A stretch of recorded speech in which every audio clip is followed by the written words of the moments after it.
Halo semuanya, saya Nanda. Selamat datang di channel Desinkron, channel yang membahas seputar masalah kesehatan, terutama kesehatan kulit.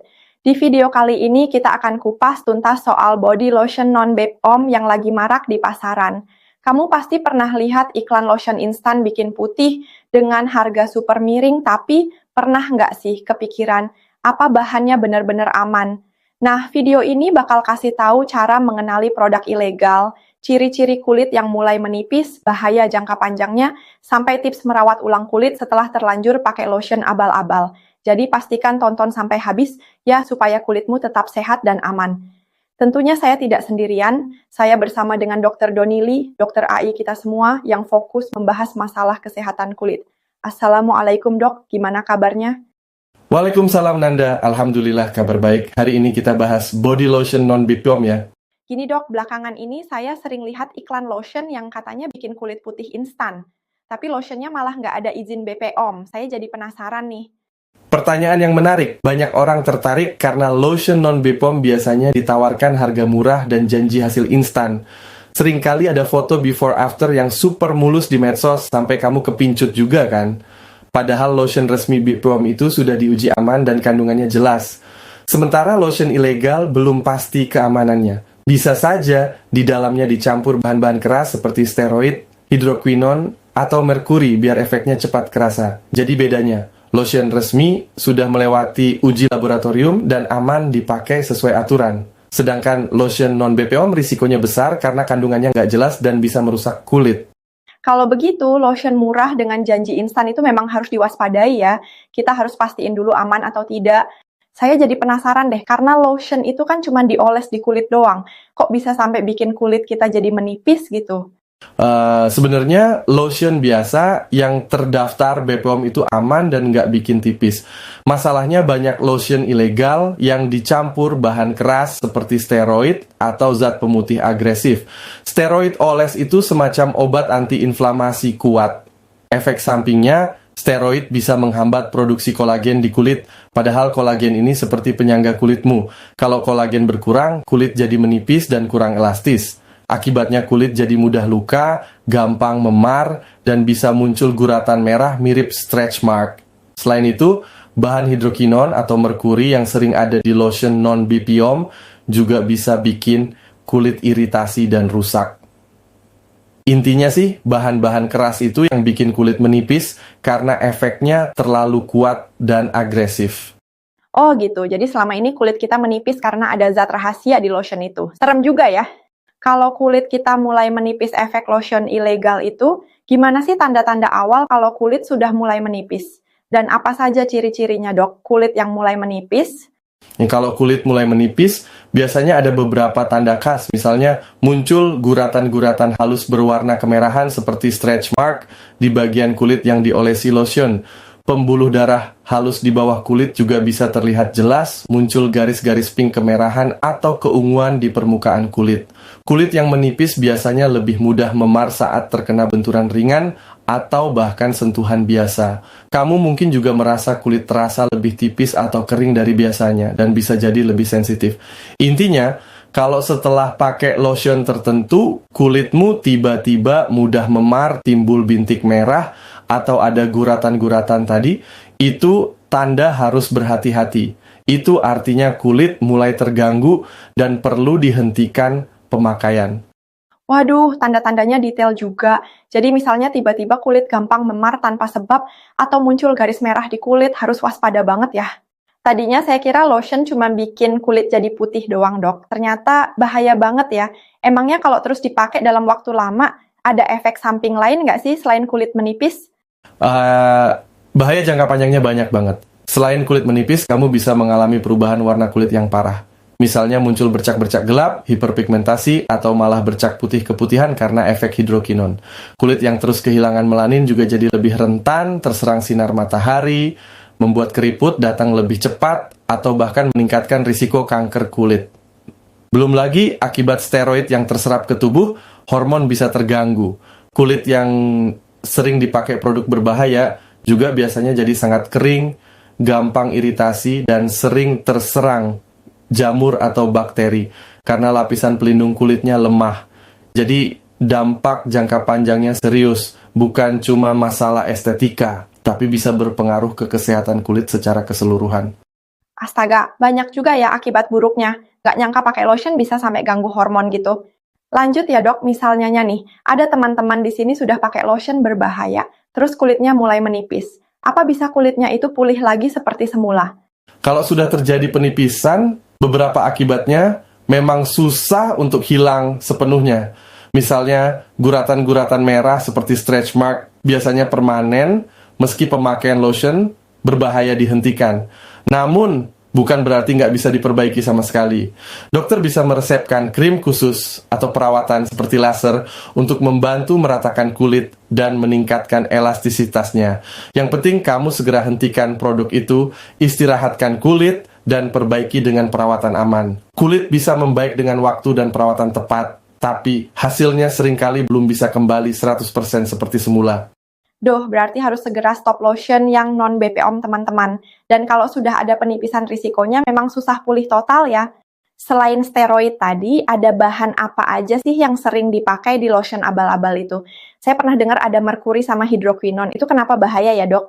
Selain steroid, dua bahan berbahaya yang sering dipakai di produk pemutih ilegal adalah merkuri dan hidroquinone. Merkuri itu logam berat yang awalnya digunakan untuk efek pemutihan dengan cara mengelupas lapisan kulit, tapi efek sampingnya sangat berbahaya. Bisa merusak ginjal, sistem saraf, dan bahkan berdampak buruk pada janin jika ibu hamil.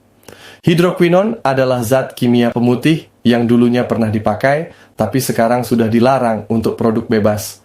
Cara kerjanya menekan produksi melanin sehingga kulit lebih cerah, namun kalau dipakai terus-menerus bisa bikin kulit iritasi hebat, muncul ruam, dan malah membuat kulit belang hitam biru, ochronosis. Jadi, dua bahan itu harus dihindari karena efek sampingnya serius. Wah, baru tahu saya. Kirain cuma steroid, ternyata merkuri sama hidroquinone juga bahaya ya. Nah, terus gimana caranya dok? Kita cek nomor BPOM yang ada di kemasan itu bener nggak sih? Kamu tinggal buka situs resmi BPOM atau aplikasi cek BPOM di smartphone. Ketik nomor BPOM yang tertera di kemasan atau cari nama produk. Kalau nomornya valid, data produknya akan muncul di situ. Biasanya nomor BPOM untuk kosmetik lokal diawali NA dan untuk produk impor, kadang MD atau PI. Kalau nomornya nggak muncul atau tidak valid, berarti produk itu belum terdaftar resmi. Intinya, jangan beli kalau nomor BPOM-nya nggak jelas. Oh, begitu ya teman-teman. Sebelum beli lotion, kalian harus cek nomor BPOM-nya terlebih dahulu ya. Dicek baik-baik. Kalau nggak muncul, lebih baik kalian dihindari. Saya juga sering heran sih, produk-produk ilegal itu rata-rata harganya murah banget. Emangnya kalau harga lotion murah, itu berarti pasti nggak aman atau tidak terdaftar BPOM, dok? Enggak selalu begitu, tapi memang perlu berhati-hati. Ada kok produk skincare resmi yang juga murah karena bahan dasarnya sederhana. Namun, produk lotion ilegal sering dipatok harga rendah untuk menarik pembeli cepat. Kalau lotion mahal, biasanya ada investasi uji lab dan branding. Nah, produk ilegal itu nggak ada biaya itu sehingga bisa murah. Yang perlu diwaspadai adalah kalau lotion murah disertai janji instan dan tidak punya nomor BPOM. Jadi, intinya, harga murah bisa jadi tanda bahaya, tapi cek nomor BPOM tetap yang paling penting. Baik-baik dok. Jadi nggak boleh cuma lihat harga murah aja ya. Kita harus pastiin dulu keamanannya sebelum tergiur diskon. Di Instagram sering lihat juga nih foto before after orang pakai lotion itu. Apa benar semua testimoni dan influencer itu bisa dipercaya? Foto before after dan dukungan influencer itu memang bikin pemasaran jadi meyakinkan. Tapi seringnya hasil foto itu bisa diatur menggunakan pencahayaan khusus, filter, atau editing.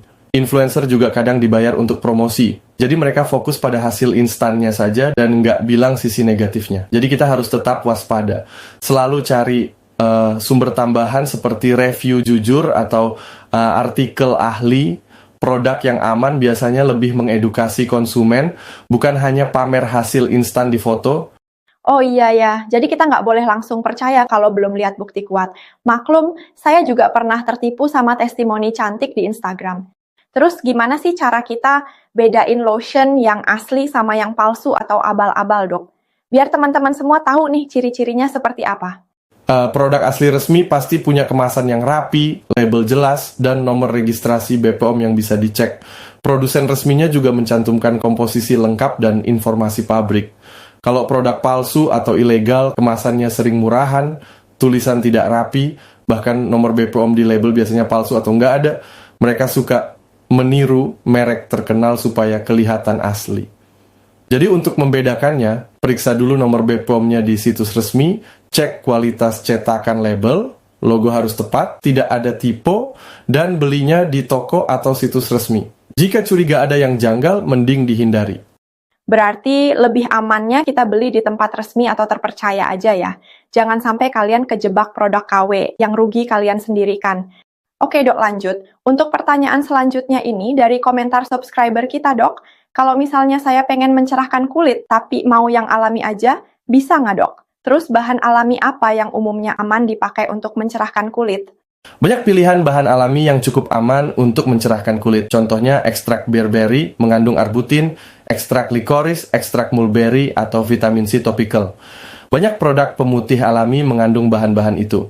Selain itu, bahan seperti ekstrak aloe vera atau kojic acid alami juga relatif aman dipakai. Meskipun hasilnya tidak seinstan krim kimia, penggunaan jangka panjang dari bahan alami biasanya lebih aman dan lembut ke kulit. Yang penting, tetap pakai produk yang terdaftar BPOM meski bahannya alami.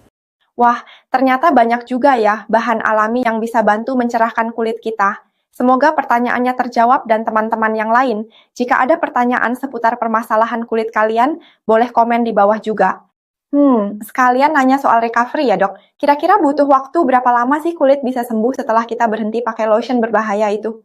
Wah, ini tergantung seberapa parah kerusakannya. Kalau penipisan masih ringan, bisa pulih dalam beberapa minggu atau bulan dengan perawatan yang tepat, misalnya pakai pelembab ekstra dan suplemen pendukung. Tapi kalau kerusakannya berat, prosesnya bisa berbulan-bulan hingga setahun dan beberapa efek seperti guratan stretch mark bahkan bisa permanen. Yang penting adalah hentikan pemakaian segera, rajin merawat kulit, dan konsultasi ke dokter. Prosesnya memang butuh waktu dan kesabaran. Wah, cukup lama juga ya dok, apalagi kalau yang sudah muncul garis-garis merah, jadi nggak bisa sembuh instan ya. Artinya memang harus telaten ngerawatnya.